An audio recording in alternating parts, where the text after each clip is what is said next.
तो भगवत गीता तो सबको समझने का इच्छा रहता है, लेकिन ऐसा बोलते हैं कि भगवत गीता जो है वो ग्रेजुएशन जब हम करते हैं, और ग्रेजुएशन के ऊपर होता है मास्टर्स, वो है श्रीमद् भागवतम।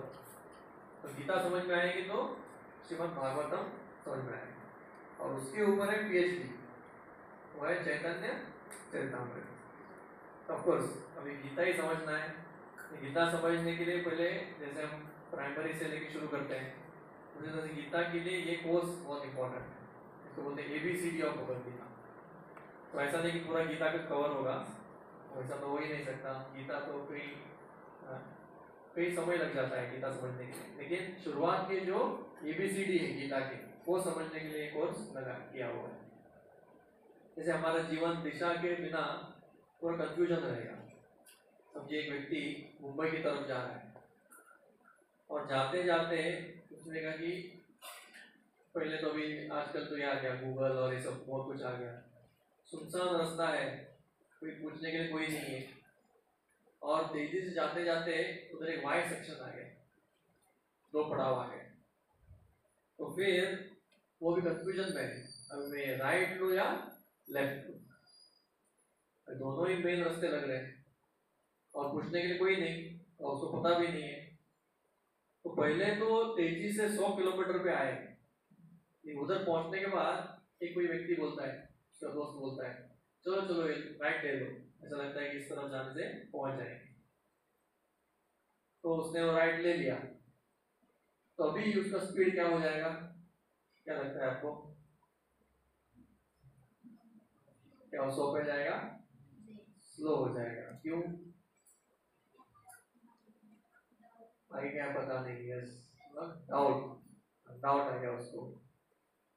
तो जीवन में श्योर नहीं है ये रास्ता वो जाएगा या नहीं जाएगा।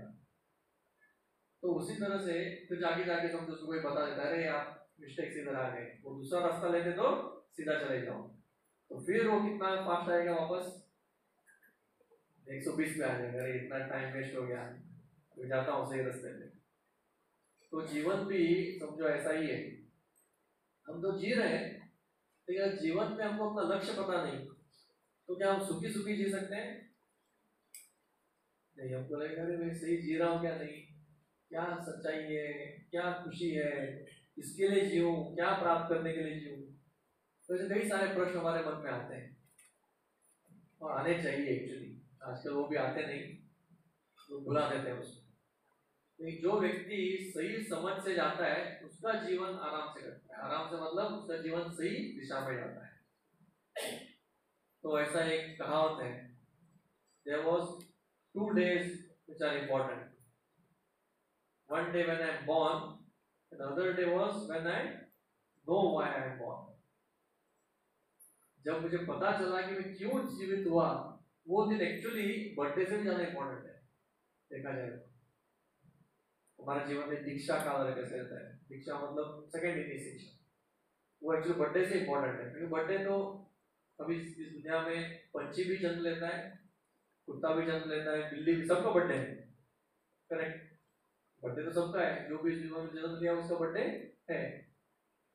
लेकिन इस दुनिया में जीवन क्यों मिला वो समझना बहुत कम लोगों को मिलता है। सबका वो बर्थडे नहीं होता, सेकंड बर्थडे नहीं होता, उसको बोलते हैं द्विज मतलब सेकंड बर्थ। तब तो समझ में आता है कि मैं क्यों जीवित हुआ।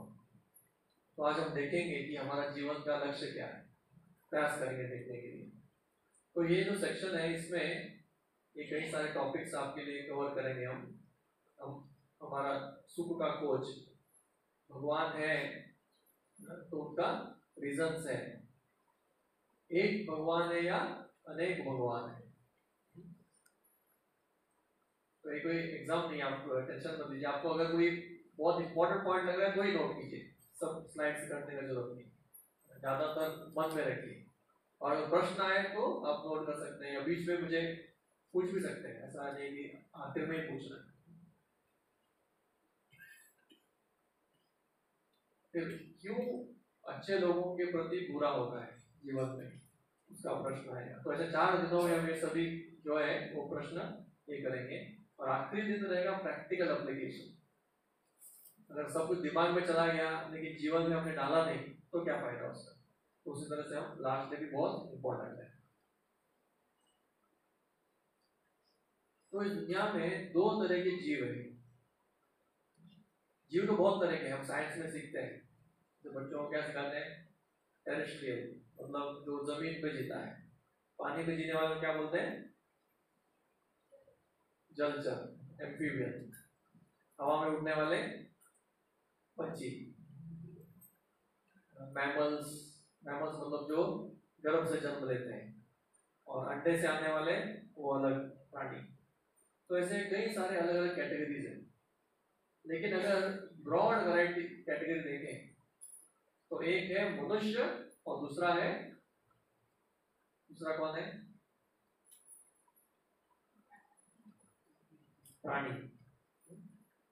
मनुष्य और प्राणी, करेक्ट। तो दो कैटेगरी है।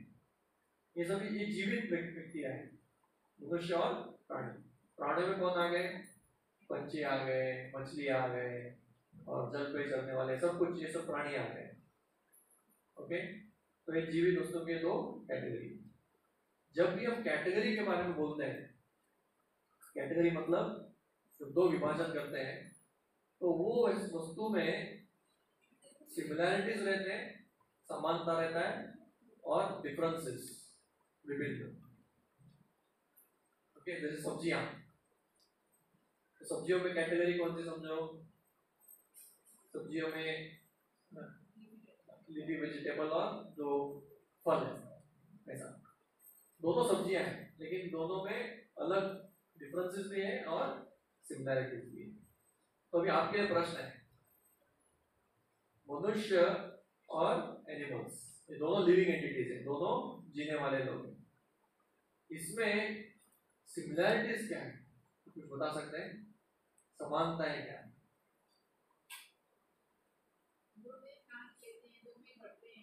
दोनों एक एक करके, बस आप एक बताइए फिर दूसरे। दोनों सांस लेते हैं, ओके बहुत अच्छा। दोनों खाते हैं, मनुष्य भी खाते हैं और ये भी खाते हैं। दोनों बच्चों ने बताया सोते हैं, हम भी सोते हैं और प्राणी भी सोते हैं, सही है नहीं? और क्या सिमिलैरिटीज, जन्म लेते हैं, प्राणियां भी जन्म लेते हैं, उनका परिवार है, उनके बच्चे होते हैं, और मनुष्य भी जन्म लेते हैं और ग्रो करते हैं, बढ़ते हैं। ओके, दोनों छोटे होते हैं फिर वो बढ़ते हैं, बहुत अच्छा। और ठीक, ऑलमोस्ट आपका सब आप पहले जानते हैं काफी कुछ। ब्रांड न्यू होते हैं तो डिफेंस, दोनों अपनी अपनी रक्षा करते हैं, दोनों को जीने का इच्छा है। कोई हमको मारने आए तो हम भी अपना रक्षा करेंगे, चींटी को भी आप मारने जाएंगे तो चींटी रक्षा करेगी। तो दोनों इच्छा है कि वो जिए, और अपने जीने के लिए वो अपना रक्षा करते हैं। तो ये हो गया similarities, eating, sleeping, meeting and defending. अभी ये जो है एक बहुत सुंदर श्लोक है महाभारत में, उसमें आता है आहार निद्रा भयमैथुनं च सामान्यमेतत् पशुभिर्नराणां। तो क्या बोलते हैं, आहार निद्रा भय और मैथुन, ये चारों जो है समान है। अभी हमको लगेगा कि देखो चलो मैं खाता हूँ, जानवर भी खाते हैं। हमारा खाना कैसे है, प्लेट में अच्छा पकवान बना के मसाला डाल के, कभी होटल में कभी घर में, तो हम ऐसा खाते हैं। लेकिन जानवर कैसे खाएंगे, वो ये सब नहीं देखते पकाया हुआ है क्या है, लेकिन वो भी खाते हैं। लेकिन खाने का जो आनंद है, क्या उनमें कमी है, उनको कम लगता है आनंद उसमें? कैसे समझ में आता है उनको भी आनंद आ रहा है खाने में? जब कुत्ते को कुछ डालिए तो खुशी से खाएगा ना, वो चिल्लाते हुए, हाँ मुझे अच्छा खाना मिला। वैसे थोड़ा गंदा चीज है, फिर भी बोल सकते हैं कि सुअर भी कितना दौड़ते हुए जाता है गंदा चीज खाने के लिए, उसको हलवा खाने का आनंद आ रहा है उसको। तो देखिए मतलब आनंद तो है, अगर आप टेबल पे बैठ के खाए, नीचे बैठ के खाए, लेकिन भगवान ने जो इंद्रिय दिया है उसका संतुष्टि उसको भी हो रहा है और हमको भी हो रहा है। कभी कभी तो खाने में हमसे एक्सपर्ट कौन है? वो खाने में एक्सपर्ट है। हत्ती कितना खाता है? कौवा तो एक्चुअली दिन भर तो खाते रहते हो, हमसे ज्यादा खाते हैं और तंदुरुस्त भी रहते हैं। और एक्चुअली एक बहुत ये है, अद्भुत चीज है, क्या खाना है नहीं खाना है वो ज्यादा जानते हैं हमसे भी। हम तो कुछ भी मिला खा लेते हैं। एक्चुअली उनको कुछ जहर भी डालो तो समझ में आ जाता है उनको, सूख भी हमको समझ में नहीं आएगा। तो खाने में बेसिकली खाने का आनंद और हमारा वो उनका सेम है। सोने का हमको सोना बहुत आनंद है, जानवर को सोना नहीं आता, ऐसा कुछ है? वो भी आराम से सोते हैं, रास्ते पे सोते हैं, तो हमसे ज्यादा गहरा नींद सोते हैं। तो कोई गोली अभी सोने की बीमारी जानवरों में या मनुष्यों में? मनुष्यों में चिंता ज्यादा हमको है।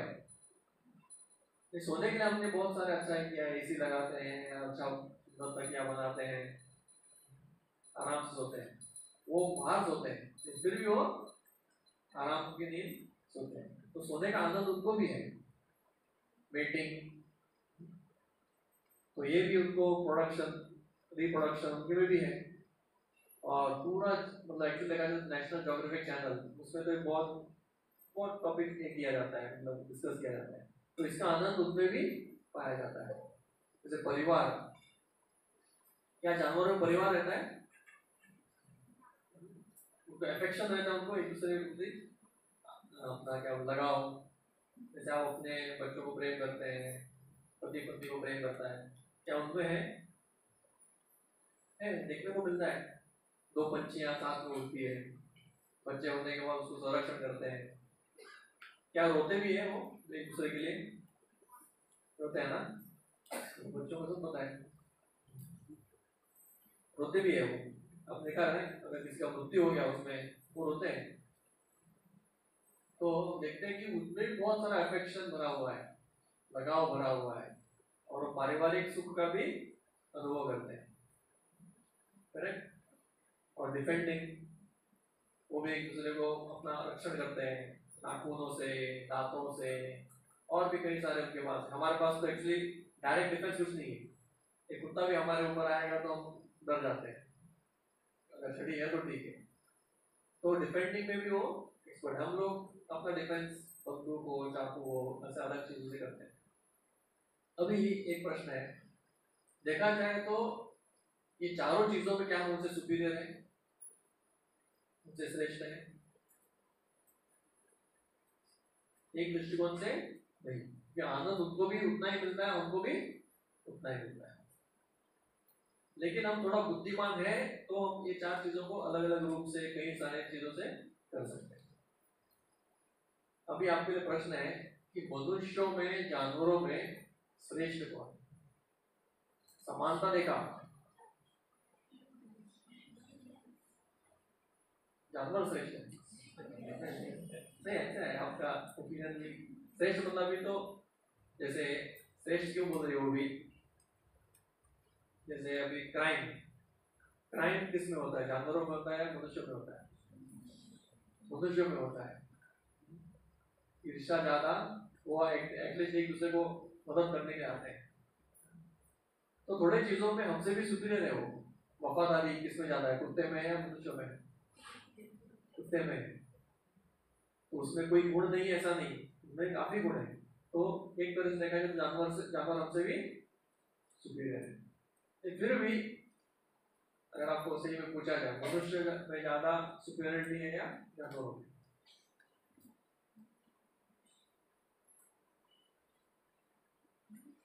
अभी कंफ्यूज स्टार्टिंग नहीं है।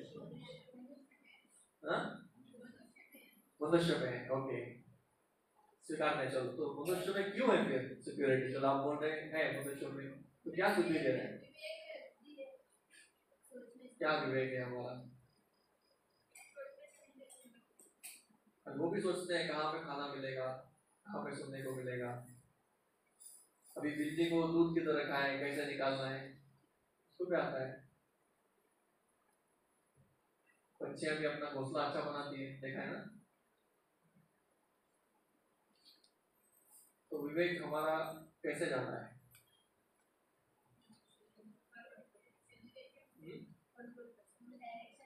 हम कंट्रोल कर सकते हैं किसको? जानवरों को कंट्रोल कर सकते हैं। ओके, इसे समझ में आता है कि जानवर से हम सुपीरियर है। ओके, अच्छा है। और क्या है सुपीरियरिटी?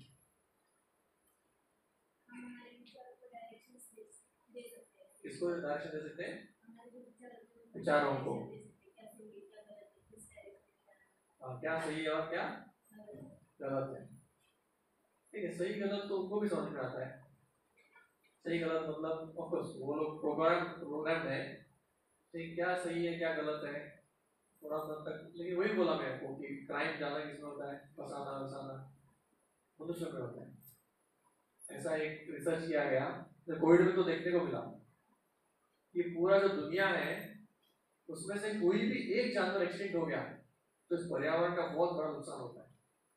ये बहुत एक संतुलन के लिए बहुत इंपॉर्टेंट है। जैसे व्हाइट एंट, जो व्हाइट एंट क्या होते हैं, वो अगर एक्सटिंक्ट हो गया तो पूरा सड़ाने का काम बंद हो जाएगा। जो पत्ते वत्ते गिरते हैं खाना सूखे पत्तों को, उस तरह से अगर बीज मधुमक्खी वो अगर एक्सटिंक्ट हो गया तो फल कम हो जाएंगे, रिप्रोडक्शन कम हो गया फल का। लेकिन मनुष्य अगर एक्सटिंक्ट हो गया, मनुष्य को निकाल दिया इस पिक्चर से, तो पूरा दुनिया और अच्छा हो जाएगा, पोल्यूशन कम हो जाएगा, सब लोग सुख से रहेंगे। तो एक्चुअली इस पर्यावरण को मनुष्यों को पालना बहुत महंगा है। बाकी जानवर तो आराम से जी रहे हैं, लेकिन मनुष्य सबसे महंगा प्राणी है। इस पर्यावरण में सबसे ज्यादा लोड कौन डालता है? मनुष्य डालता है। क्या करना है क्या नहीं करना है वो मनुष्य को पता नहीं। प्लास्टिक इधर फेंको, उधर फेंको, दरिया में फेंको, तेल निकालो, पोल्यूशन करो। तो विवेक है लेकिन गलत भी बहुत करता है। ठीक है, अच्छी बात है। आप क्योंकि शास्त्रों के हिसाब से हम चर्चा करेंगे, इसे आपको समझ में आएगा।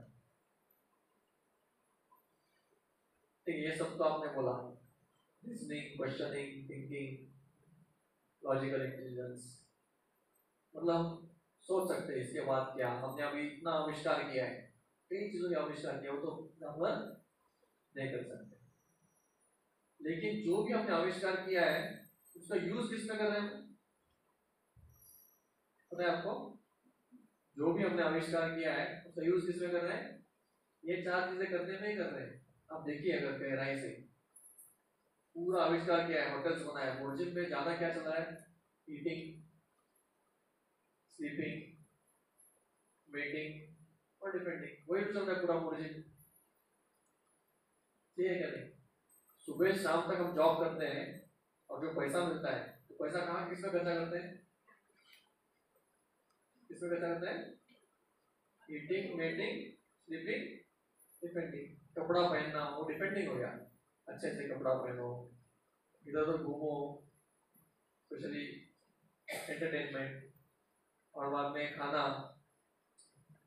अलग अलग, कोई मछली खाता है, कोई कुछ और खाता है, कुछ और अलग अलग चीजें खाने में पैसा चला जाता है। तो हमारा बुद्धि हम यूज किसमें कर रहे हैं? यही चार चीजों को अच्छी तरह से करते हैं। समझ में आया? तो क्या लगता है ये मेरा बुद्धि हो, मैं बहुत बुद्धिमान हूँ। वो निसर्ग के हिसाब से करते हैं जानवर, लेकिन मनुष्य वही चार चीजें अपने बुद्धि के हिसाब से करता है। तो हमारा सुपीरियरिटी क्या हो गया? अभी जैसे डिफेंडिंग में आते हैं, अभी यूक्रेन और रशिया का जो युद्ध चल रहा है, मनुष्य जानवर तो इतना युद्ध नहीं कर सकते। जानवरों का युद्ध क्या है? एक कुत्ते दूसरे कुत्ते को थोड़ा कुछ किया और वो दूसरा भाग गया, बस उनका झगड़ा इतना ही, एक गलती है। लेकिन मनुष्य झगड़ा करेंगे कैसा? पूरा का पूरा देश बर्बाद कर सकते हैं। तो हम एक्चुअली क्या करते हैं, अपने सुपीरियर बुद्धि से एक्सपर्ट किसमें हो गए? किलिंग में, मारने में एक्सपर्ट हो गए, चीटिंग में एक्सपर्ट हो गए। आजकल जो वीडियो और ये सब उसमें एक्सपर्ट हो गए। इसका कुछ वैल्यू है क्या? इससे कुछ जानवरों से हम सुपीरियर बन जाते हैं? जानवर तो मूवी नहीं देखता, हम मूवी देखते हैं, तो क्या मैं जानवर से अच्छा हो गया? क्या लगता है? मैं मूवी देखता हूँ तो मैं नहीं देखता, लेकिन मैं देखता हूँ कोई, तो क्या मैं जानवर से उससे सुपीरियर हो गया? नहीं। मैं स्कूल जाता हूँ, ये स्कूल नहीं जाते जानवर, तो स्कूल जानने का जो है उसके वजह से क्या मनुष्य सुपीरियर हो गए?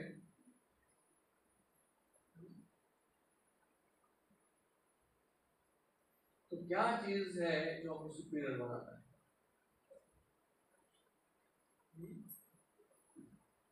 भक्ति कर सकता है। यस, एक्चुअली वही आंसर है। भक्ति मतलब हम आपको बताएंगे क्या कर सकते हैं। मनुष्य अपने जीवन का पर्पस ढूंढ सकता है, जानवर अपने जीवन का पर्पस नहीं ढूंढ सकते, उसमें प्रश्न ही नहीं आते। जैसे एक बकरी, उसको कसाई के घर में ऐसा 10 बकरियां समझो बांध के रखी है, और एक बकरी को कसाई निकालता है और मारता है और बेचता है, बाकी बकरियों को टेंशन आता है? जो वो आराम से खाते हैं, उनको प्रश्न भी नहीं आ रहा है कि अगला नंबर किसका होगा? मेरा होगा। समझ आ रहा है उनका क्या है? उनमें इतना भी बुद्धि नहीं को प्रश्न पूछे कि मैं भी अगला मरने वाला हूं। तो वैसे प्रश्न उनके जीवन में नहीं आते, उनको टेंशन नहीं आता। ऑफकोर्स उनको ये प्रश्न नहीं आता कि मैं जीवन क्यों लिया हूं, मैं कहां से जन्म लिया हूं, और मृत्यु के बाद क्या होता है उसका प्रश्न आता है उनको। आप में से कितने लोगों का आया प्रश्न है? आप बता सकते हैं मृत्यु के बाद क्या होता है, ऐसा प्रश्न किसको है? किसी को नहीं है? एक दो तीन। भक्ति मानने से पहले पहले नहीं था? आपको किसी को नहीं है? मैं क्यों जन्म लिया,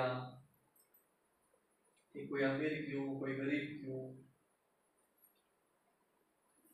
ये सब प्रश्न, ये प्रश्न जो है वो मनुष्य जीवन में आता है और उसका उत्तर भी मिल सकता है मनुष्य, बाकी इसमें प्राणियों में नहीं मिल सकता।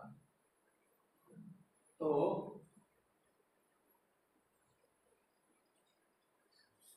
एक वाले जानवर है, मनुष्य है। तो महाभारत में बोलते हैं आहार निद्रा भय मैथुनम च सामान्य में तत्पशुभिर् नराणाम धर्मो हि तेषाम् अधिको विशेषो धर्मे नहि न पशुभिर् समान। तो क्या बोलते हैं? धर्म जो है वो मनुष्यों में अधिक है, विशेष है, वो धर्म के बिना पशुभिर् समान। मतलब अगर एक मनुष्य अपना जीवन जानवर की तरह जी रहा है, जैसे खाना पीना सोना मैथुन करना, सिर्फ ये 4 चीजों में उसने अपना जीवन गुजार दिया, तो उसका जीवन और जानवर के जीवन में कोई अंतर नहीं है। उसने कोई प्रश्न ही नहीं पूछा कि मैं क्यों जन्म लिया, मुझे कहाँ जाना है, मेरा सोर्स क्या है। ये प्रश्नों का पूछने को धर्म बोलते हैं। धर्म मतलब सिर्फ ये मत समझिए कि मैं हिंदू हूँ, ये हूँ, थोड़ा अगरबत्ती घुमा लिया, वो भी अच्छा है, एक आवश्यक श्रद्धा है, आप दीप दिखा रहे हैं भगवान को सब, लेकिन मूलभूत प्रश्न जो है अर्थात तो ब्रह्म जिज्ञासा, ये सुना है आपने?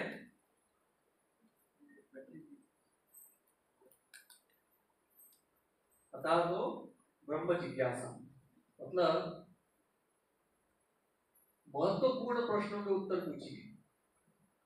जैसे बच्चे सुबह सुबह उठ के प्रश्न क्या पूछते हैं? मुझे खाना कहाँ पे मिलेगा।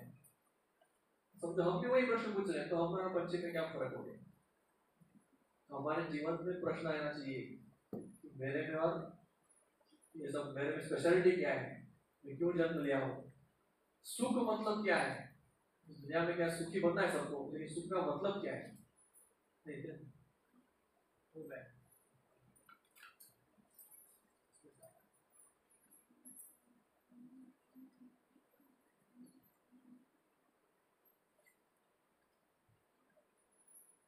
हमें प्रश्न पूछना चाहिए। जैसे आपके लिए एक प्रश्न है, आजकल के लोग क्या प्रश्न पूछते हैं?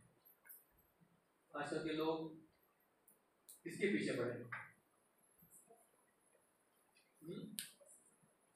पैसा। सब मानते हैं, सबको इंटरेस्ट इसमें पैसे। पढ़ाई भी करते हैं तो पैसे के लिए, नौकरी भी करते हैं तो पैसे के लिए,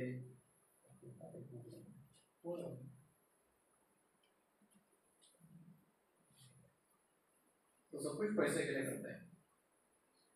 और अपने जीवन में वो गोल क्या सेट करते हैं? हम लोग अपने जीवन में क्या गोल सेट करते हैं?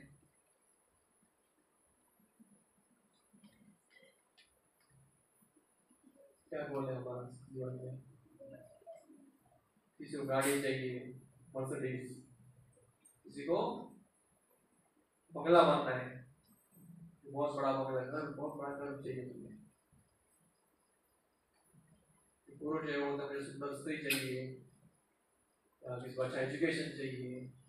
वैसे हमारे गोल्स क्या है? ये चीजों का हम गोल सेट करते हैं। तो पैसा क्यों हमको चाहिए? पैसे के पीछे क्यों पड़े हम?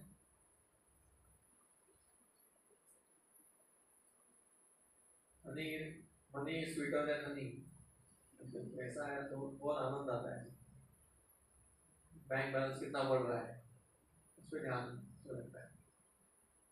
तो क्यों लगता है हमको पैसा इतना इम्पोर्टेंट है हमारे जीवन में? है भी, आपको डिनाई नहीं करना है, लेकिन उसके पीछे कारण क्या है? पैसा क्यों चाहिए?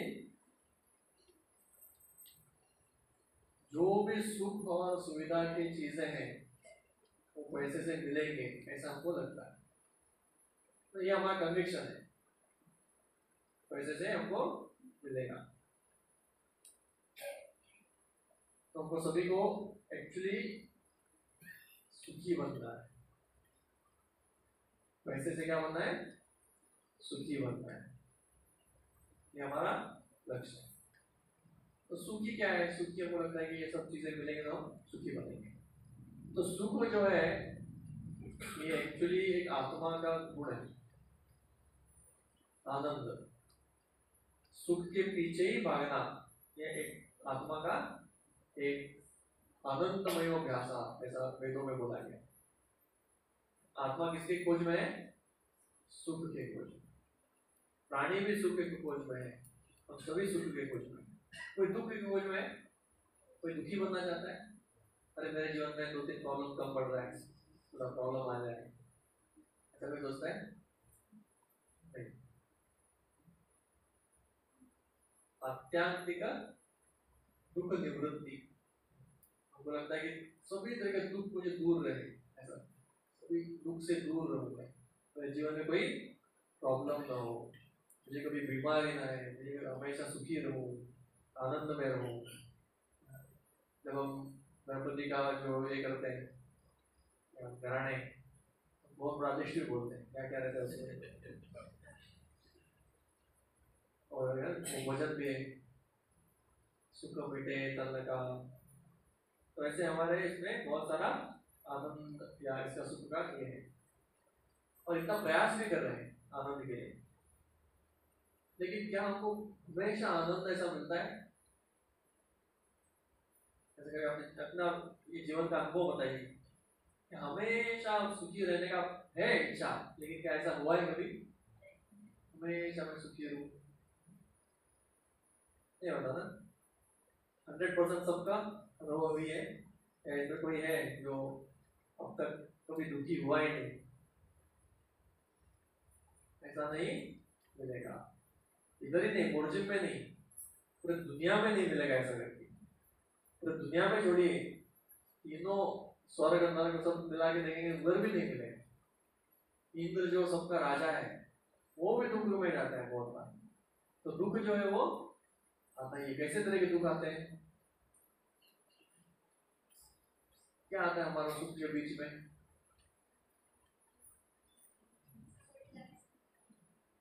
इसका मृत्यु होता है, ठीक है, वैसे नहीं, ये सब प्रॉब्लम्स हैं, अलग अलग है प्रॉब्लम्स। दुनिया में प्रॉब्लम का गिनती वैरायटी लिखे तो इतना वैरायटी है, कितने तरह के दुख है, सबका अलग अलग दुख, सबका अलग अलग। तो सुख और हमारे बीच में कौन बीच में खड़ा है? प्रॉब्लम्स। दुख तो हमारा स्थिति है, लेकिन बीच में कौन है? प्रॉब्लम्स। बहुत प्रॉब्लम्स आते हैं, कष्ट आते हैं। अभी तो हमारा नेचुरली ये रहेगा कंफ्यूजन, सुख और हमारे बीच में प्रॉब्लम्स है, प्रॉब्लम्स सॉल्व कर दिया तो क्या हो गया? सुखी हो गया। करेक्ट है क्या नहीं? सभी प्रॉब्लम सॉल्व हो गए तो क्या हो गए? सुखी हो गए। तो ट्राई करेंगे अभी प्रॉब्लम सॉल्व करने के लिए, ठीक है? तो रेडी है? आपको अपने जीवन से प्रॉब्लम्स मिटाना है ना, तो प्रयास करते हैं। पहले कैसे प्रॉब्लम्स, उसका प्रॉब्लम जानना पड़ेगा ना। अभी मैं आपको एक दो वैरायटी का प्रॉब्लम बताता हूँ, उससे आपको समझ में आएगा कौन सा सॉल्व करना है। दो तरह के प्रॉब्लम है, एक को बोलते हैं रियल प्रॉब्लम और एक है रिलेटिव प्रॉब्लम। रियल मतलब सही में प्रॉब्लम, सचमुच की, और रिलेटिव मतलब रॉन्ग प्रॉब्लम नहीं। रिलेटिव को क्या बोलेंगे हिंदी में? हिंदी में संबंधित। रिलेटिव मतलब इसको थोड़ा को है, थोड़ा को नहीं है, ऐसा रिलेटिव प्रॉब्लम। रिलेटिव मतलब अलग अलग स्तर के, तो रिलेटिव और रियल प्रॉब्लम। अभी रिलेटिव प्रॉब्लम को सॉल्व करेंगे तो हम हैप्पी कैसे बनेंगे? रिलेटिवली हैप्पी बनेंगे। और रियल प्रॉब्लम सॉल्व करेंगे तो रियली हैप्पी बनेंगे। ये समझ में आता है? तो रिलेटिव प्रॉब्लम क्या है? जैसे रियल प्रॉब्लम की डेफिनेशन है कॉमन टू ऑल, सब के लिए समान, उसमें कोई भेदभाव नहीं है, सबके लिए आता है, कॉमन टू ऑल। कॉमन मतलब जो भी जीवित व्यक्ति है उसको आता है। नो वन वांट्स इट, किसी को नहीं चाहिए, सब लोग ये प्रॉब्लम से दूर रहना चाहते हैं, आते ही नहीं, लो मुझे नहीं चाहिए। और एवरीबडी गेट्स इट, सबको मिलेगा, वो भारत में हो, अमेरिका में हो, अमीर हो, गरीब हो, कोई भी अंबानी हो, उसको देखेगा नहीं। ये प्रॉब्लम सबके जीवन में आना ही मतलब आना है, इसको बोलते हैं रियल प्रॉब्लम्स। और रिलेटिव प्रॉब्लम्स मतलब कौन से? जो थोड़ों को है, थोड़ों को नहीं। फॉर एग्जाम्पल किसी को फाइनेंशियल प्रॉब्लम,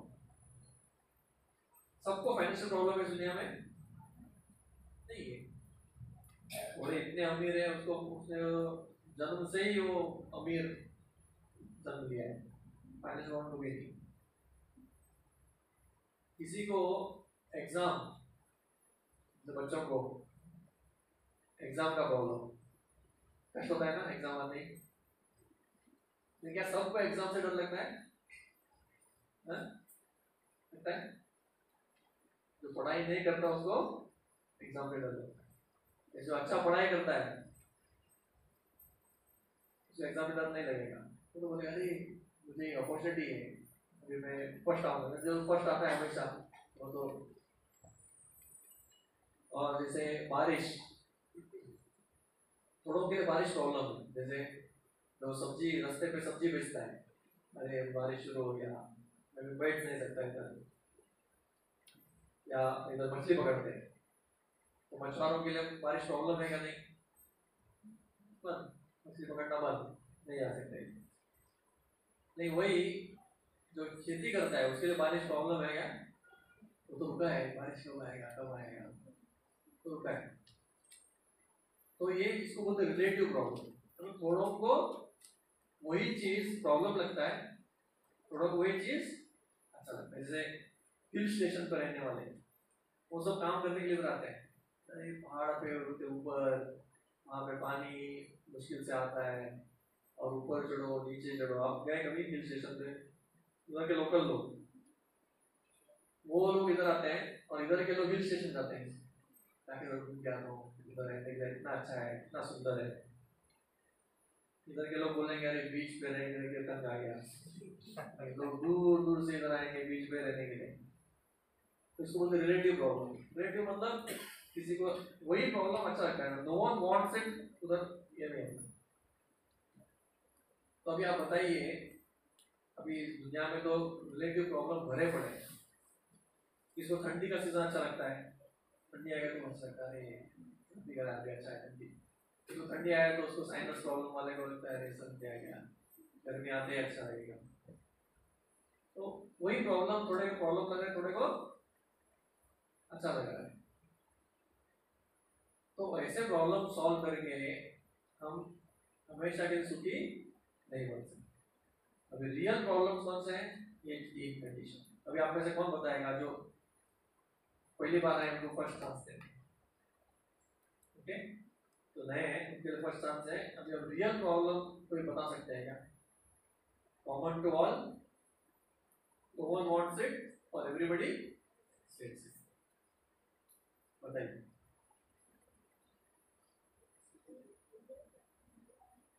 रियल प्रॉब्लम मृत्यु, किसी के मतलब मृत्यु सबके लिए, एज श्योर एज डेथ, ऐसा बोलते हैं ना। इसमें से आप में से किसको मृत्यु नहीं आएगा ऐसा किसको लगता है? कोई भी नहीं। इस दुनिया में कोई हमेशा जीने वाला व्यक्ति है? आपने किसको देखा है ऐसा? तो ज्यादा से ज्यादा कितना जिएगा व्यक्ति? 100। अभी कलयुग में तो 100 लिखा हुआ है, कोई 100 के ऊपर गया तो रिकॉर्ड टीवी पे आएगा, 120 140, इससे ज्यादा नहीं।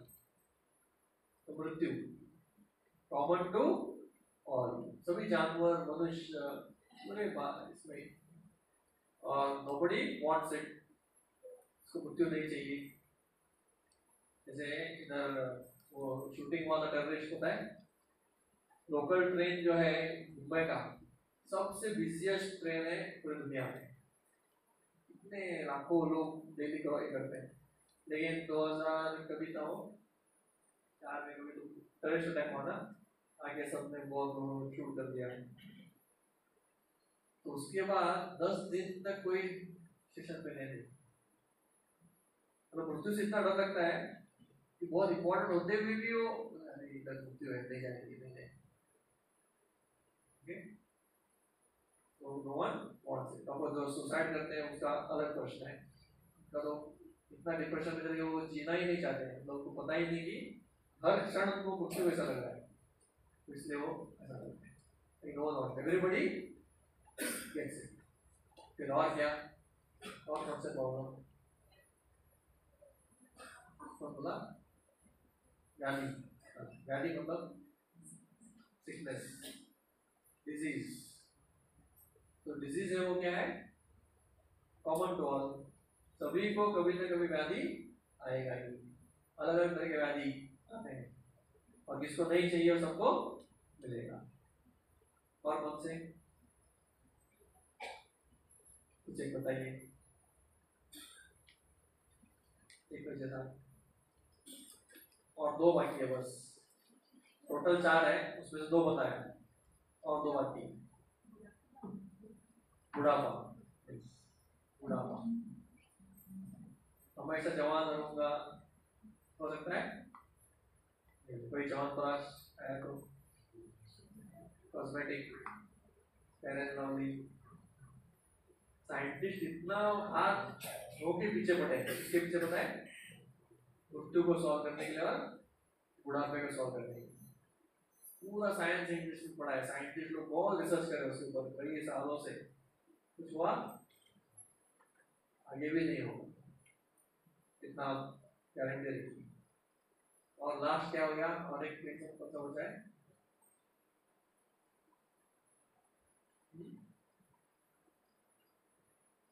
और कौन सा लास्ट? वर्क, वर्क प्रॉब्लम है? नहीं आप सही बता रहे हैं, कैसे प्रॉब्लम बताइए? कैसे हम बताएंगे, ठीक है। तो ये 4 चीजें, जन्म, मृत्यु, जरा और व्याधि, ये प्रॉब्लम्स, रियल प्रॉब्लम्स, रिलेटिव नहीं, रियल, ये एक्चुअल में हमारे जीवन में ये प्रॉब्लम्स है, इसको सॉल्व करना चाहिए। बाकी के जो रिलेटिव प्रॉब्लम है, थोड़ा थोड़ा इधर आया उधर आया, प्रॉब्लम्स पर सबसे पहला बर्थ दिया है, जन्म से तो शुरू होता है।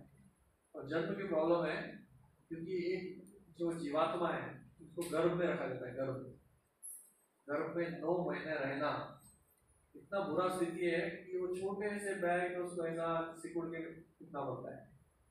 और उधर अलग अलग तरह के गैस्ट्रिक जूस, एसिड और कई सारे वर्म्स, गर्मी, ये सब फील होता है। थोड़ा तीखा खाया, इसलिए माता जी ने तीखा नहीं खाना चाहिए प्रेगनेंसी के दौरान, खट्टा ज़्यादा नहीं खाना चाहिए।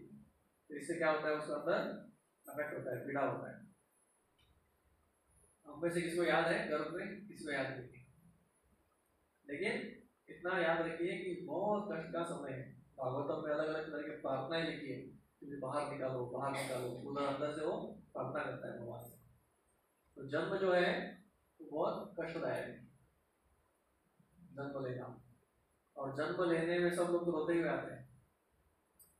ऐसा बोलते हैं डॉक्टर, अगर वो जन्म लेने के बाद रोया नहीं तो बहुत बड़ा प्रॉब्लम है। क्यों नहीं रो रहा है वो, रोना ही नॉर्मल है, ऑलमोस्ट 100% होते हैं। गलती से कोई रोया नहीं तो शॉक में पूरा, उसको रुलाते हैं एक्चुअली, लगा रो पूरा, ऐसा रोना। और डेथ, जन्म, मृत्यु, मृत्यु तो मृत्यु से कौन नहीं डरता, सबका एक ही इच्छा था। अगर बूढ़े लोगों को पूछिए तो बोलते हैं मैं मरने के लिए रेडी हूँ, रेडी मतलब सुख होता है मरना ही है, लेकिन उसको क्या करते हैं, आराम से बोलो ऐसा मृत्यु आए कि मुझे कष्ट ना हो। तो कोई प्रार्थना रहता है, जब मृत्यु से डर लगता है तो आप मृत्यु को कैसे शरीर छोड़ हुई है, और थोड़ा को पता भी नहीं कि शरीर छोड़ के किधर जाना है। मतलब आपका जो पूरा अस्तित्व है पूरा खत्म हो जाएगा। लेकिन शास्त्रों के हिसाब से होता है कि आगे वो अलग शरीर प्राप्त करता है। जन्म, मृत्यु मतलब मृत्यु, भगवान होते हैं मृत्यु सर्वहरष्टा, जो भी हमने इतना प्रयास करके इकट्ठा किया है, बड़े गाड़ी, बंगले, बड़े बड़े पॉलिटिशियन के पास बहुत कुछ रहता है, तो एक क्षण में क्या हो जाता है, चला जाता है। और मृत्यु का एक क्षण भी हम लोग वापस नहीं ला सकते, मतलब मृत्यु को डिले नहीं कर सकते। तो प्रभुपाद एक बहुत सुंदर एग्जांपल देते हैं, तो बोलते हैं कि एक बहुत बड़ा साइंटिस्ट था, और साइंटिस्ट जा रहा था, उसको गवर्नमेंट ने बुलाया था 5th ईयर प्लानिंग के लिए, 5 ईयर प्लानिंग, जैसे आपको पता है ना गवर्नमेंट बनते ही 5 साल का अपना पूरा योजना बनाती है। बहुत बड़ा मीटिंग, प्राइम मिनिस्टर और सब बड़े बड़े लोग बैठने वाले मीटिंग में। लेकिन गाड़ी इसमें जा रहा था, बीच में एक्सीडेंट हो गया, उसका मृत्यु हो गया और पेपर पे आ गया ये बहुत बड़ा व्यक्ति, इसका गाड़ी में मृत्यु हो गया। कब, जब वो मीटिंग के लिए जा रहा था। तो प्रभुपाद बोलते हैं इसका मतलब उसको कौन बुलाया था, प्राइम मिनिस्टर ने बुलाया था, लेकिन प्राइम मिनिस्टर के पास नहीं जा पाया, और कोई और इम्पोर्टेंट व्यक्ति ने क्या कर दिया, बुला लिया। समझ आ रहा है, मतलब आप किसको मिलने जा रहे हैं, नहीं उससे भी इम्पोर्टेंट व्यक्ति बुलाया तो आपको क्या करना पड़ेगा, वो अपॉइंटमेंट कैंसिल, अभी दूसरा अपॉइंटमेंट, जो बोलते हैं मृत्यु का अपॉइंटमेंट, यमराज का अपॉइंटमेंट, वो जब बुलाएंगे तो बाकी सब अपॉइंटमेंट कैंसिल। आप कितना भी कुछ भी नहीं करो, नहीं होगा। ओल्ड एज, ओल्ड एज जो है वो अभी हमको समझ में नहीं आएगा, जो बूढ़े हैं उनको समझ में आएगा बुढ़ापा मतलब क्या है। जैसे एक बार एक व्यक्ति बोल रहे थे, प्रभुपाद 70 साल की एज पे अमेरिका गए, अभी हम जवान हैं, हमको वो समझ में नहीं आएगा कि प्रभुपाद ने क्या बड़ा काम किया, लेकिन 70 साल का व्यक्ति समझ में आएगा। हम जब 70 साल के बनेंगे तभी प्रभुपाद ने क्या किया वो समझ में आएगा। हमारे प्रभुपाद ने 70 साल में, जो व्यक्ति जब सब रिटायर होते हैं उस समय वो अमेरिका गए, मतलब 70 से हमारा शरीर, इच्छाएं पूरी रहती है, बूढ़े व्यक्ति को भी इच्छा रहता है मैं जाऊं डिस्को में नाचूं, लेकिन क्या कर सकता है ऐसा, नहीं कर सकता, अभी उसका शरीर काम नहीं करेगा इतना पहले की तरह। तो बुढ़ापा भी बहुत, दोनों साइकोलॉजिकली और फिजिकली दोनों तरह का मिजरी बुढ़ापा देता है। और है डिजीज, अलग अलग तरह के व्याधियां सब आ गए, वायरल है वो सब नाना प्रकार के। उस समय घट्टा घट्टा व्यक्ति भी पूरा ये हो जाता है, जब वायरल फीवर हो गया, एक बहुत बड़ा बॉडी बिल्डर भी खाना खाने में भी उसको टेस्ट नहीं रहता, तो इतना उसका जीवन। तो ये चार चीजें जो है वो क्या है, रियल प्रॉब्लम्स। तो गीता में भगवान बोलते हैं जन्म मृत्यु जरा व्याधि दुख दोषानुदर्शनम, मतलब बुद्धिमान व्यक्ति वो है जो इन चार चीजों को दुख का कारण जानता है, वो बुद्धिमान व्यक्ति। बाकी के लोग क्या करते हैं, बोलते हैं कि मैं दुखी क्यों हूँ, तो मेरे पास अच्छा घर नहीं है, मैं इसी दुखी हूँ, 2 कमरे में रह रहा हूँ, 5 कमरे का चाहिए था। क्या सही में प्रॉब्लम है? अगर आप गहराई सोचें क्या प्रॉब्लम है, अरे रहो किधर भी आराम से रहो, क्या प्रॉब्लम है उसमें? हर एक तरह से देखा जाए तो कोई प्रॉब्लम है। ये 4 प्रॉब्लम के सामने कुछ है वो, जो किसका नौकरी कम है 20,000 मिल रहा है, अरे 50,000 चाहिए था, 20,000 कम पड़ रहा है, क्या एडजस्ट नहीं हो सकता उसका? हो सकता है। क्या ये 4 प्रॉब्लम में कुछ है उसका, लगता है? तो इस दुनिया के जो बाकी के प्रॉब्लम है ना, वो मन गढ़ंत है, मतलब मन सही है तो प्रॉब्लम नहीं है एक्चुअली वो। दाल राइस खा के भी व्यक्ति सुखी रह सकता है, तो कोई 56 भोग नहीं चाहिए सुखी रहने के लिए। तो ये प्रॉब्लम आ गए तो फिर तो गया वो एक्चुअल प्रॉब्लम। तो इसको सॉल्व करने का जो है वो उपाय करना चाहिए। ये इसका सॉल्यूशन इस दुनिया में साइंटिस्ट के पास नहीं मिलेगा, बात में देखेंगे उसको। तो प्रश्न है किसी को जब तक समझ में आया? मनुष्यों में और जानवरों में, सॉरी हाँ, क्या अंतर है और क्या सिमिलैरिटी बोलेगा? अंतर है कि हम ऐसे प्रश्न पूछे, प्राणी ऐसे नहीं पूछ सकते, तो ये पूछना चाहिए प्रश्न कि सही में प्रॉब्लम क्या है मेरे जीवन में। और गीता में बताया गया कि सही प्रॉब्लम ये है, असली प्रॉब्लम ये है। असली प्रॉब्लम आपका ये नहीं कि मेरा मोबाइल में चार्ज नहीं है, रिचार्ज नहीं कर रहा है, ये नहीं देख पा रहा हूँ, वो नहीं कर पा रहा हूँ, ये प्रॉब्लम नहीं है। जब तक किडनी विडनी सब सही काम कर रहा है तो हम ये सब देखते हैं। ये जैसे कुछ प्रॉब्लम हो गया तो फिर कुछ और, तो दुनिया को मैं कुछ सोचता है, अरे किसको समझो, छोड़ो किडनी का छोड़ो, किसको दांत में प्रॉब्लम हो गया, दर्द हो गया, सबको दांत का प्रॉब्लम हुआ है कभी, तो देख उस समय और कुछ सोच सकते हैं आप, कोई मूवी देखना, कोई थोड़ा टूर जाके आना, कुछ सोचता है नहीं ना? वो है डिजीज।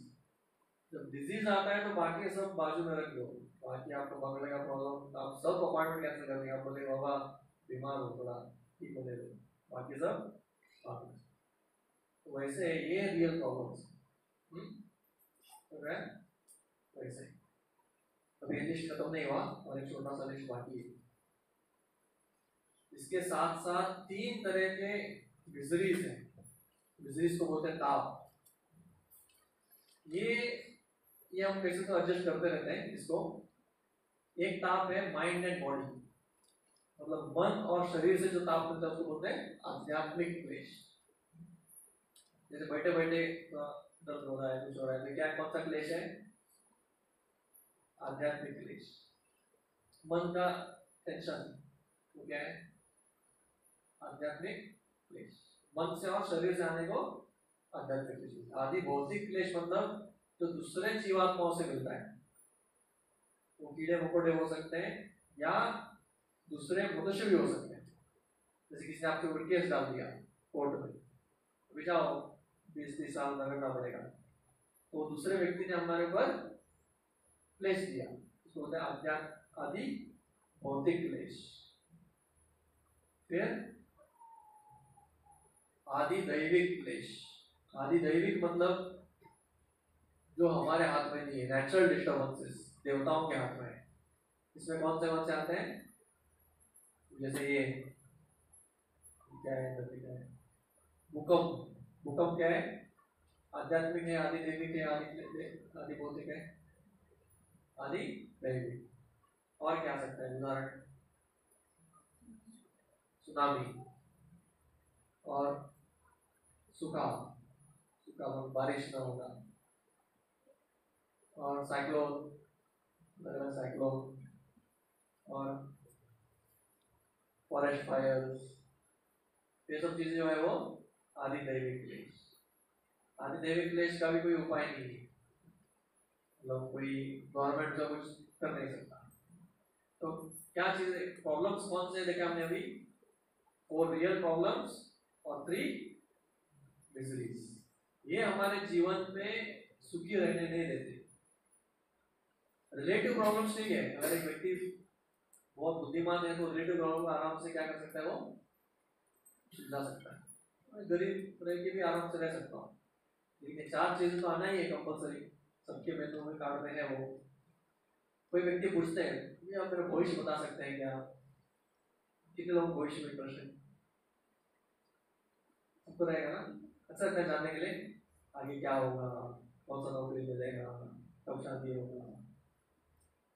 लेकिन आप भविष्य एक चीज जान लो, ये 4 चीजें भविष्य हमारे।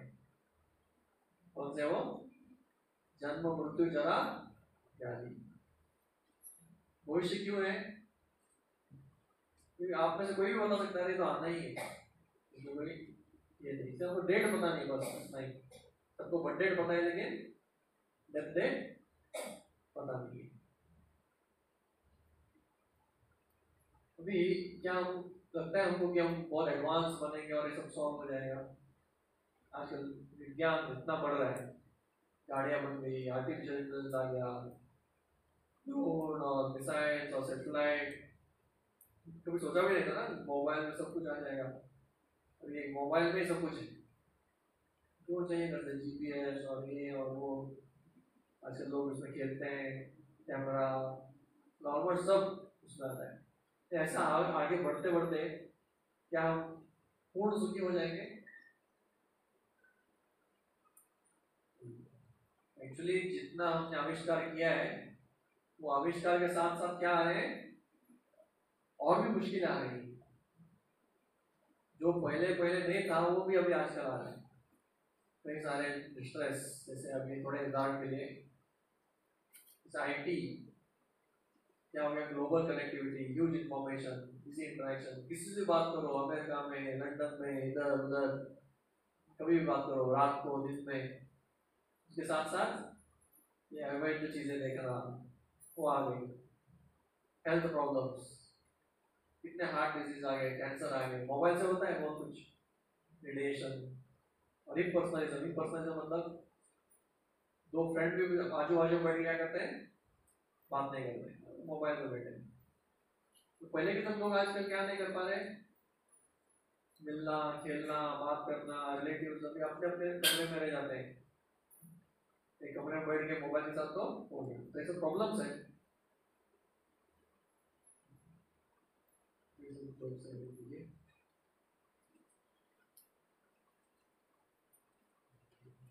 आपको बाद में दिखाएंगे।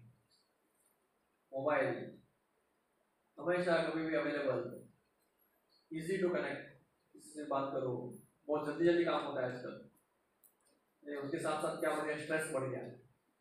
कितना स्ट्रेस, पहले स्ट्रेस नहीं था इतना, आजकल इतना स्ट्रेस, काम इतना ज्यादा, 12 घंटा काम, 16 घंटा काम करता है, नो प्राइवेसी, कभी भी फोन करना, नींद के बीच में उठाना, हार्ट डिजीजेस, हृदय के प्रॉब्लम, जैसे बॉम्ब्स बढ़ गए, न्यूक्लियर वेपन। तो वैसे जैसे साइंटिफिक एडवांसमेंट बढ़ रहा है तो प्रॉब्लम्स भी बढ़ रहे हैं, और प्रॉब्लम्स ऐसे बढ़ रहे हैं कि वो उसका सोल्यूशन और भी मुश्किल हो रहा है। प्लास्टिक का सोल्यूशन क्या है, पूरा दुनिया सोच रहे क्या करना है, क्या करना है नहीं। क्लाइमेट के लिए कितने सारे संगठन बनते हैं, लेकिन वो सॉल्व नहीं कर पा रहे हैं। तो बहुत बड़े बड़े प्रॉब्लम खड़े हो गए, और वो ऐसे आजकल उसको सॉल्व भी करना मुश्किल हो रहा है। तो साइंटिफिक एडवांसमेंट से ये सब नहीं होता। Medicine side effect, allopathy medicine side effect भी होता है, ऑपरेशन ये वो। तो क्या हम ऐसे बढ़ते बढ़ते सॉल्व करेंगे? सब नहीं कर पाएंगे। तो टेम्पररी रिलीफ मिलता है हमको प्रॉब्लम से। क्या मिलता है? Temporary relief. जैसे गर्मी हो रहा है तो एसी ऑन कर दो, तो क्या हो गया? थोड़ी देर के लिए थोड़ा अच्छा लग रहा है। फैन लगाया, एसी लगाया, या जो भी थोड़ी चीजें उसको टेम्पररी रिलीफ कर देते हैं। या ऐसा है जैसे जड़ से नहीं उठाया। जैसे एक व्यक्ति डॉक्टर के पास गया और उसको कुछ तो स्किन डिजीज हो रहा था, सर को बहुत खुजली हो रहा था। तो डॉक्टर के पास गया, उसने उसको बोला कि ये बाम लगाओ, ठीक हो जाएगा। उसने बाम लगाया और एक हफ्ते बाद वो ठीक हो गया। फिर आराम से थोड़ा दिन जिया, फिर एक महीने बाद फिर से हो गया, उसको कहीं और जगह पे हो गया, और फिर से डॉक्टर के पास जा रहा है। डॉक्टर को बोला अभी क्या करना है उसको? वही मलहम लगाओ, ठीक हो जाएगा। तो फिर से लगाया तो फिर से ठीक हो गया, तीसरी बार कहीं और हो गया। तो बार बार उसको हो रहा है, तो मलहम लगा लगा के वो थोड़ी देर के लिए चला जाता है। तो क्या क्योर है ये? तो पैच वर्क है। बाद में और कोई डॉक्टर के पास गया, आयुर्वेदिक डॉक्टर के पास, और उसने बोला कि आपको प्रॉब्लम ये नहीं है, आपके खून में पॉइजन है, टॉक्सिन है, उसकी वजह से प्रॉब्लम हो रहा है। आप ये ले लो काढ़ा, इसको रोज पियो, ठीक हो जाए। फिर उसने पिया, कड़वा था बहुत काढ़ा, लेकिन जड़ से ठीक हो गई। तो ऐसा नहीं बोलेंगे कालो इसके ये नहीं है, लेकिन अब एग्जाम्पल है कि जब तक हम जड़ से कुछ को नहीं सॉल्व करते तब तो उसको सोल्यूशन नहीं बोल सकते। जैसे रूम को क्लीन करना है, इधर का कचरा उठाओ उधर फेंक दो, क्या क्लीन हो गया? तो उसका क्या फायदा? सब कचरा उठाओ कपड़ में डाल के बंद कर दो, दिखने का कचरा नहीं दिखता। जैसे बहुत सारे लोग बोलते हैं अरे इंडिया इतना गंदा है, बाहर जाओ फॉरेन में कितना सुंदर लगता है, कितना अच्छा लगता है। लेकिन उन्होंने क्या किया पता है? सभी कचरा को कपड़ में बंद करके रखा है, बोलना बाकी बोलना तो सब बाहर गिर जाएगा। तो बस ठीक है, वो भी अच्छी बात है एक तरह से, सही जगह को सही जगह, सही चीज मतलब गलत चीज को सही जगह उड़ाना। लेकिन ऐसा बोलते हैं कि अमेरिका इंडिया से 3 गुना ज्यादा उसका कचरा क्रिएट करता है, फिर भी उसको सही जगह पर रखते हैं, इसलिए वो देश क्या लगता है? सुंदर लगता है। फिर भी प्रॉब्लम है, उसको डिनाई नहीं कर सकते। तो इसी तरह से हम देख सकते हैं। तो temporary relief is not a real solution. तो material advancement is gives rise to new problems. तो अभी हम फिर से अपने मुद्दे पे आएंगे। सुख को ढूंढ रहे थे हम, सुख कहाँ पे है? और सुख के हमने देखा कि सुख और हमारे बीच में क्या खड़े हैं? प्रॉब्लम्स। प्रॉब्लम्स 2 तरह के हैं, कौन से? रियल प्रॉब्लम और रिलेटिव प्रॉब्लम। रियल प्रॉब्लम कौन से? जो सबके लिए कॉमन है, सबको मिलेगा, किसी को नहीं चाहिए फिर भी मिलेगा उसको। और वो 4 कौन से हैं?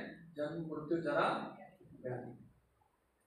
तो ये है प्रॉब्लम्स, और प्लस 3 मिजरीज, 3 ताप, कौन से? आध्यात्मिक, आदि दैविक और आदि भौतिक। और हमने देखा कि वो कितना भी प्रगति करे भौतिक रूप से, सोल्यूशन नहीं निकलने वाला। कोई वैक्सीन नहीं आएगा जो हमको हमेशा के लिए अमर बना देगा, ऐसा आएगा? ऐसा कुछ नहीं आएगा। अमर देवता भी अपने आप अमर बनना चाहते हैं, लेकिन फिर भी इम्पॉसिबल है। ऐसा है, हमारे बहुत सीनियर लोग तो मजाक उड़ाते हैं, जो च्यवन ऋषि ने च्यवनप्राश बनाया वो खुद मर गए, तो च्यवनप्राश खाने क्या चाहिए? कौन चाहिए? च्यवनप्राश किसने बनाया? च्यवन ऋषि। तो च्यवनप्राश में बहुत ताकत रहता है, हम लोगों का ये असली नहीं है। ऐसा एक प्रक्रिया है कि च्यवनप्राश खाते रहो, सिर्फ च्यवनप्राश, और कुछ खाना नहीं खाना है, और उसको एक भी किरण सूर्य का नहीं लगना चाहिए। उसको अपने कमरे में बंद करके सिर्फ च्यवनप्राश खाएगा, तो 30 दिन बाद उसके सभी पुराने बाल सब जड़ जाएंगे और नया शरीर बन जाएगा। ये आयुर्वेद में है, अब ट्राई मत कीजिए, लेकिन ऐसा प्रोसीजर है वो नया शरीर प्राप्त करने की।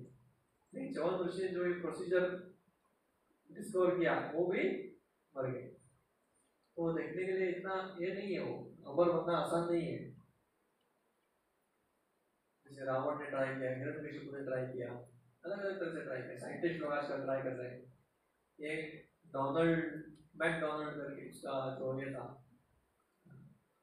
क्या बोलते उसको, फाउंडर, पूरा कार्टून का फाउंडर है वो डोनाल्ड। पहले डोनाल्ड डक वगैरह आता था, अभी बहुत सारे लोग कार्टून बनाते हैं, कभी वही था सिर्फ। वो करोड़पति था, अरबोपति था, इतना पैसा था उसके पास। उसने एक रिसर्च स्टार्ट किया, साइंटिस्टों को बोला अब ये रिसर्च बनाओ कि एक व्यक्ति कभी बूढ़ा ना और मरे नहीं। साइंटिस्ट ने बोला इतना पैसा लगेगा, ऐसा नहीं रिसर्च होता है, तो जितना चाहिए ले लो। तो साइंटिस्ट आके उसके साथ बहुत पैसा लेते थे, कई डॉलर, मिलियंस ऑफ डॉलर उसने कराया, लेकिन आखिर तक वो हुआ नहीं। बुढ़ापे में मर गया। और इसको उन्होंने साइंटिस्टों ने बताया कि आप हम आपका शरीर रखेंगे और रिसर्च करेंगे कि वापस मरे हुए व्यक्ति को जीवित करें। तो इसने फिर से स्पॉन्सर किया, बहुत बड़ा हुआ। तो ऐसा समय आएगा नहीं कि वो फिर से जीवित होगा, नहीं आएगा। इसके रिलेटिव्स डर गए, अरे डोनाल्ड जो है मैकडोनाल्ड वापस अगर जीवित हो जाएगा तो वापस सब प्रॉपर्टी हमसे ले लेगा। तो साइंटिस्ट को फिर से बड़ा चेक लिख के दिया, बोला ये लो और उसका जो भी हो शरीर को उड़ा दो उसको। तो चेक किया, उसको शरीर को डिस्पोज कर दिया। तो इसमें किसका फायदा हुआ? साइंटिस्ट लोगों का फायदा हुआ, बाकी सब तो वो भी मूर्ख है, जानने के अगर फिर से जीवित कर सकते हैं। तो हम सुख को ढूंढ रहे हैं, लेकिन गलती क्या है, हम गलत जगह पर ढूंढ रहे हैं। कुछ चीज इधर खोया और उधर ढूंढेंगे, मिलेगा क्या? नहीं मिलेगा। तो ऐसे इस दुनिया में हम गलत चीजों को ढूंढ रहे हैं। पानी को रेगिस्तान में ढूंढेंगे तो नहीं मिलेगा। अभी आपके लिए प्रश्न है, देखिए ये होटल, इसको क्या बोलते हैं संस्कृत में? भोजनालय। जहाँ पे भोजन मिलता है उसको क्या बोलते हैं? भोजन आलय। आलय मतलब क्या? जहाँ पे वो चीज मिलता है प्रचुर मात्रा में, बहुत।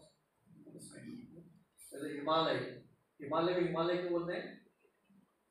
हिम मतलब स्नो और आलय मतलब जहाँ पे स्नो है बहुत सारा, तो हिमालय बोलते हैं। ठीक है, ये देखो भोजन का फोटो, तो क्या बोलते हैं? ये क्या है? ये सेट है क्या? तो क्या बोलेंगे? मदिरालय। ये उधर क्या मिलता है? मदिरा मिलता है। यहाँ पे आप दवाई ढूंढने जाएंगे तो मिलेगा? नहीं आएगा। दवाई कहाँ मिलता है? औषधालय में मिलता है। जहाँ पे औषध है वहां पे औषधालय। ये क्या है? विद्यालय। तो स्कूल को क्या बोलते हैं संस्कृत में? विद्यालय, क्योंकि उधर विद्या मिलता है। ये क्या है? वाचनालय, ग्रंथालय, पुस्तकालय, तीनों बोलते। ये है हमारी छोटी सी दुनिया, भूमि। इसको गीता में क्या बोला है पता है आपको? गीता में भगवान को क्या बोलते हैं पता है? ये देखिए क्या बोलते हैं, क्या बोल रहे हैं? दुखालय। तो दुखालय में क्या मिलता है? सुख मिलेगा। दुखालय में दुख मिलेगा। मतलब इधर आपको बिना मांगे मिलेगा, क्योंकि इधर है प्रचुर मात्रा में रखा हुआ है स्टॉक। इसको बोलते हैं दुखालय। सपोज आप में से कोई असहमत हो सकता है, इसलिए उसको और एक शब्द ऐड किया अशाश्वतम।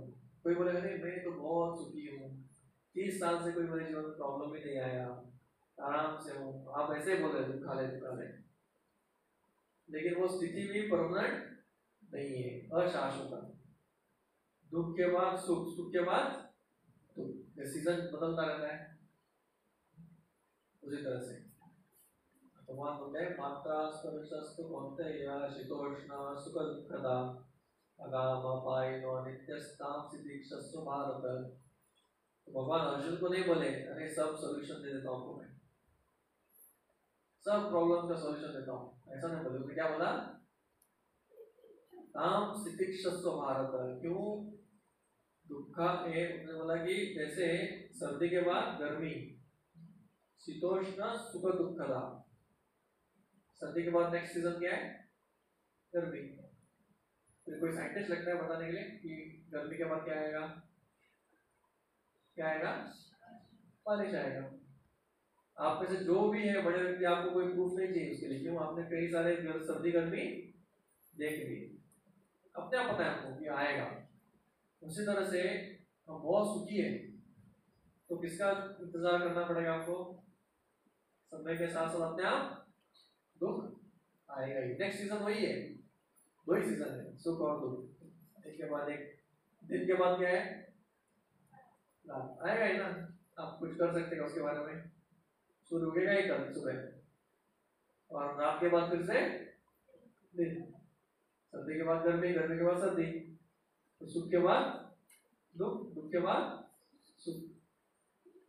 तो फिर बचता ना क्यों है? इसलिए भगवान बोलते हैं ताम सिद्धीक्षस्व। दुख आया तो टॉलरेट करो, सुख आया तो भी टॉलरेट करो।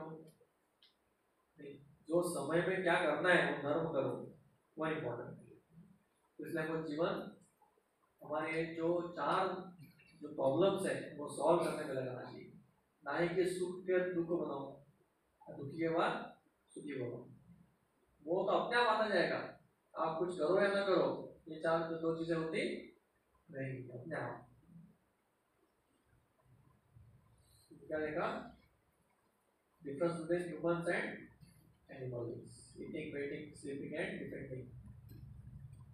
तो 4 कौन से? Real problems, birth, death, old age और disease. Material problem is not solution for real problems. जितना भी एडवांसमेंट हो हमारा, फिर भी हमारा प्रॉब्लम सॉल्व नहीं होंगे, ऐसा हो ही नहीं सकता। और हम इस दुनिया में गलत चीज में, हम गलत जगह पे सुख को ढूंढ रहे हैं।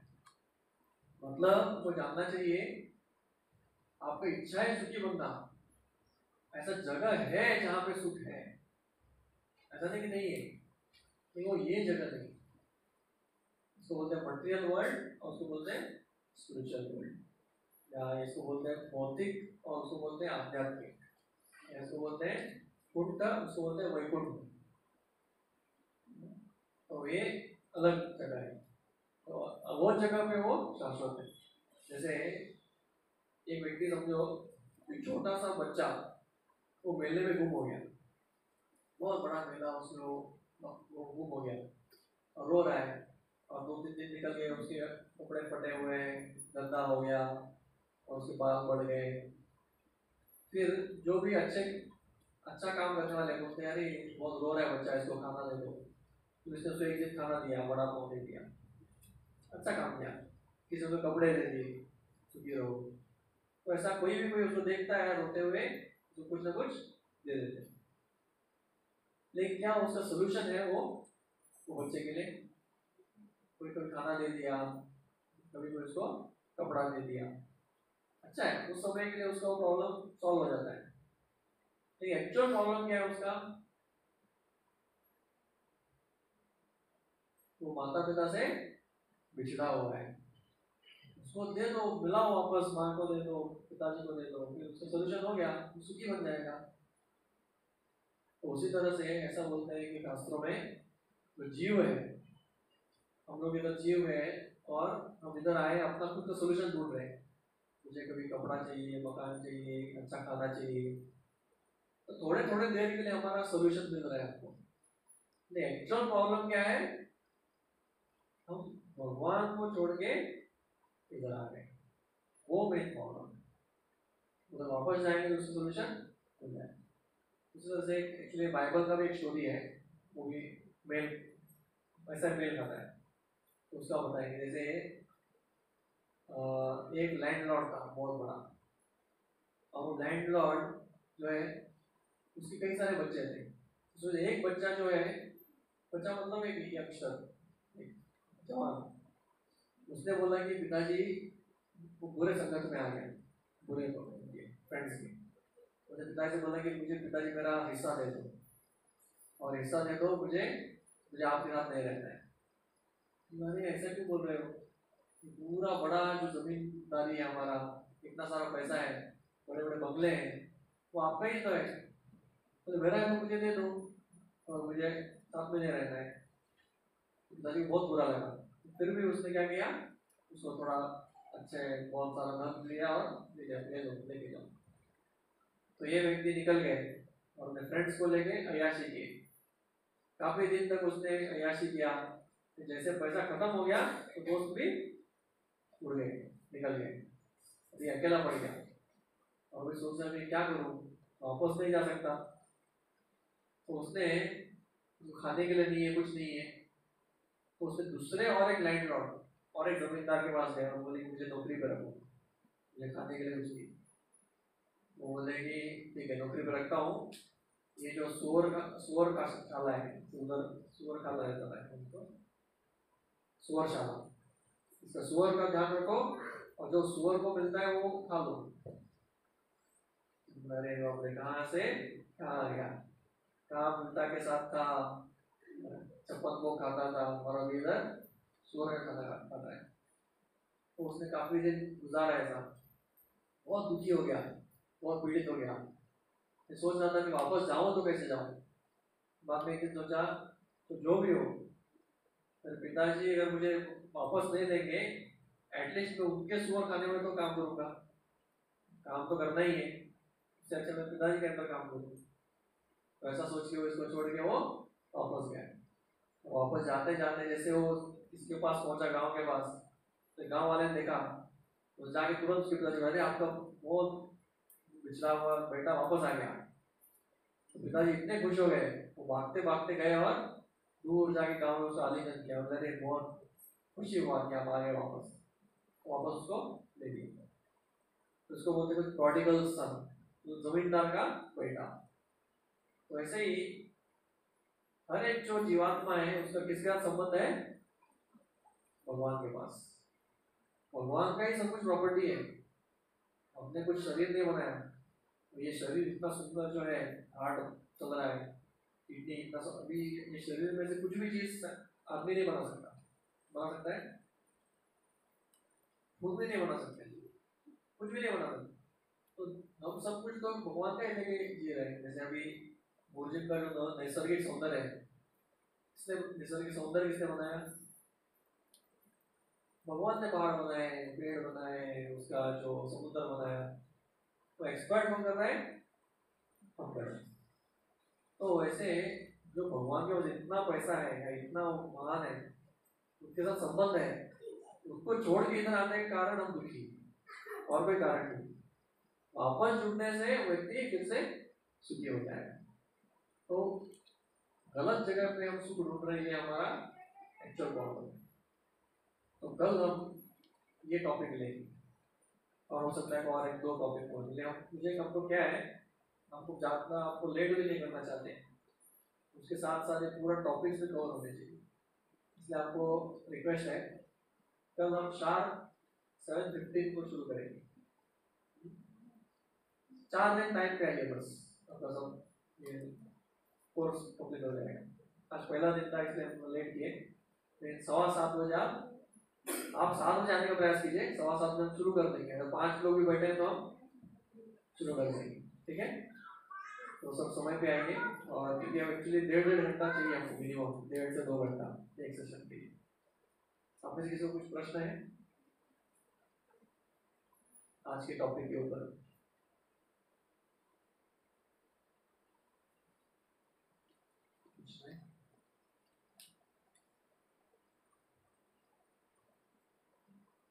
पूछिए, कोई अच्छा प्रश्न पूछिए, फिर कुछ हो जाएगी।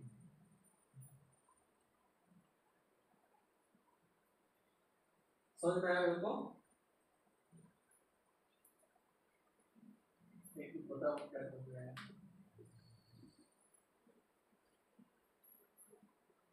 एक ही चीज बताओ।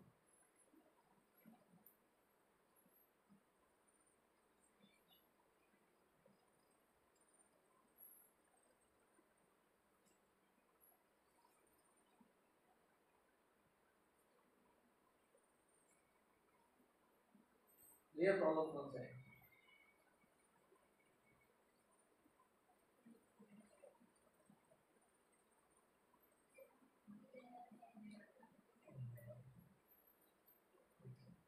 आज्ञा आदि भौतिक आदि दैविक का एग्जाम्पल बताइए। सब लिख के रखा है। ठीक है, अच्छा तो समझ में आया तो सबको समझ में आएगा। ठीक है, तो बहुत बहुत धन्यवाद आप सभी। अभी आप प्रसाद दीजिए और इसको भूलिए मत, फ्रेश रहने दीजिए कल तक, तो उसको हम क्विकली रिवाइज करेंगे। और अगला टॉपिक भी बहुत इंटरेस्टिंग है। आप सभी भगवान है करके जानते हैं, मानते भी हैं, लेकिन इतना कन्विक्शन नहीं। क्यों बोला तो आप लोग आंसर नहीं दे पाएंगे। तो एक्चुअली हम देखेंगे कल क्यों भगवान है, तो प्रूफ क्या है वो कल देखेंगे। ठीक है, हरे कृष्ण।